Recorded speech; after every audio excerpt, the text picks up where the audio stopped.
Isang mapagpalang araw na naman nga sa inyo. So,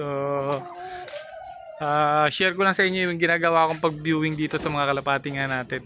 So, 5 days to 1 week tayo mag-viewing ng mga young bird. So, ito hindi na young bird to, iba dito, 2 buwan na, mahigit.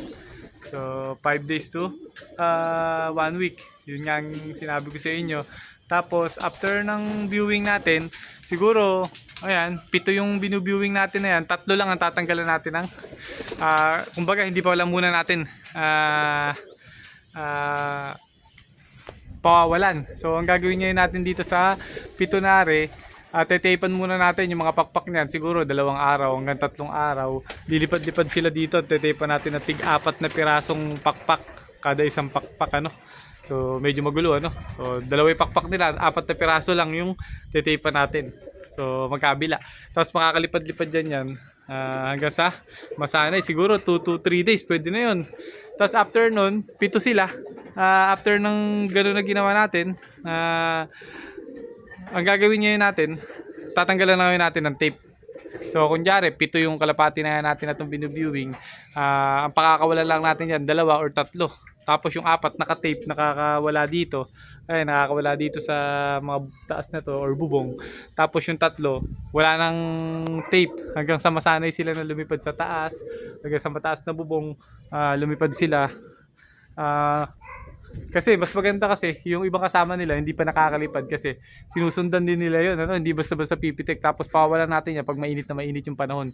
So hindi tayo nagpapawala ng tulad yan malulam tapos tatanggalan nyo ng tape, mabibigla, tapos pag pumitik malamang sa 100% mawala yon. Pero yung ginagawa nga natin itong pag-viewing sa mga young bird o inakay natin 1 month to 2 months, 100% naman tayo na nasasanay natin silang lahat.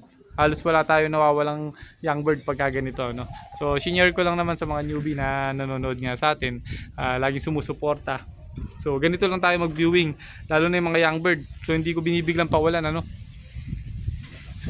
Usually nga, pagka ganyan, 2 pakpak yung may tape nila. Minsan, isa lang ang tatanggalin ko. After 2 days, saka ko palang tatanggalin yung kabila. Para sa ganun, hindi sila pumitik. Or pumitik man sila, talagang alam na nila kung paano bumaba rito. Kasi pagka tinape nyo ng konti yung pakpak, nakakalipad-lipad sila dito eh.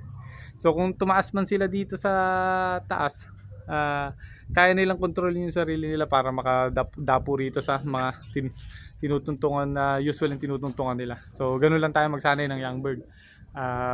Sana makatulong sa mga newbie na nahihirapan magsanay ng young birds. Kasi nung una-una, mahirap talaga magsanay.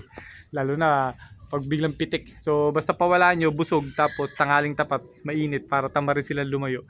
So, goods na yon. So, magandang viewing din. Lilipat-lipat nyo, minsan dito yung viewing, minsan dito, para kabisado nila yung buong paligid.